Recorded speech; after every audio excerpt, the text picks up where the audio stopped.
Hello, this is Mike from the Personal Weight Loss Consultancy. In this podcast, I'm going to talk about how alcohol can have a negative effect on your weight and eating habits. Whatever your reason for drinking it and whatever the amount, small or large, I hope this podcast can be of some help to you. The first thing to take into account is that alcohol is actually a poison. When drinking it, a large amount enters the bloodstream and then spreads into every tissue of the body. It immediately has a negative effect on your mind and body, although this may not seem obvious at first. It's not just the calorie content of alcohol that can cause weight gain. It can also affect your metabolic rate, your food choices, appetite, and your mood. A major factor to take into consideration is that alcohol can slow down the metabolic rate by up to 30%. This is because it slows down the fat burning process and increases the fat storage process. Here are some examples of why this is the case. One of the functions of the liver is to burn fat. Just a small amount, as little as a glass of wine, can stop the liver from doing so for a couple of days. Alcohol lowers the production of the human growth hormone, which plays a key part in the fat burning process.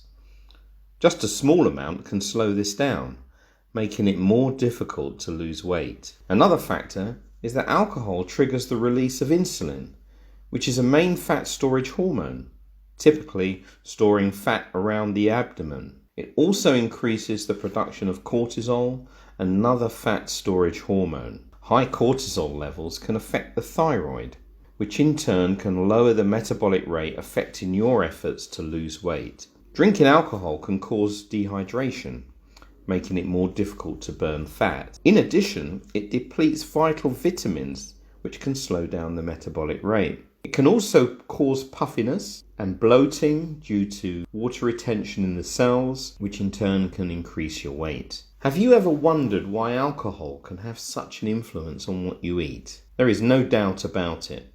It truly is an appetite stimulant. Here are some factors that contribute to this. It can cause blood sugar levels to go too high, which is then followed by a large release of insulin, causing them to go too low. The insulin makes you feel hungry, and the low blood sugar levels cause cravings for fat, sugar, and carbohydrates, which can be very difficult not to give in to. It only takes 2 ounces of alcohol to cause significant low blood sugar levels. An average restaurant serving of wine is 5 ounces. At home, the average would more likely be 7 to 9 ounces. Due to the disruption of the blood sugar levels, you can suffer with craving for 2 to 3 days after the alcohol has been in your system.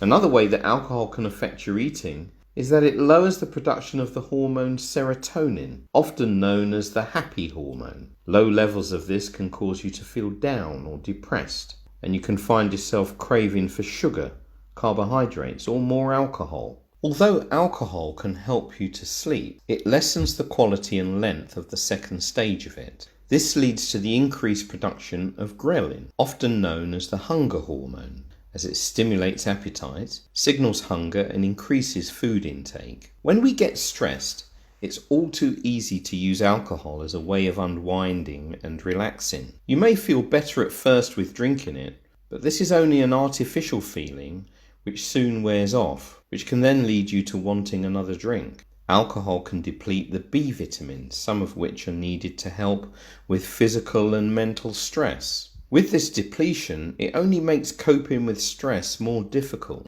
Unwinding with 1 glass of wine or beer a night can, for some, easily turn into 2 to 4 drinks a night, which can play havoc when trying to lose or maintain weight. Drinking in moderation is considered for a woman having no more than 1 drink a day, and for a man no more than 2 a day. However, this amount does not take into account that 1. Alcohol affects the metabolic rate due to it slowing down the fat burning process and increasing the fat storage process. 2. It is an appetite stimulant and increases hunger. 3. It triggers off cravings for sugar, carbohydrates, fat, and often more alcohol. 4. It affects the ability to cope with stress. 5. It negatively affects sleep and mood, which can have an unwanted impact on eating habits and weight. We are told so many times from those who are on the metabolic weight loss program that by not having alcohol, they are far more in control of what they are eating and that they have a better weight loss. For those who feel it is difficult not to drink while trying to lose weight, we can help you reduce it in a way that is comfortable and sustainable for you. Thank you for your time in listening. I hope that you've been able to benefit in some way from the information in this podcast.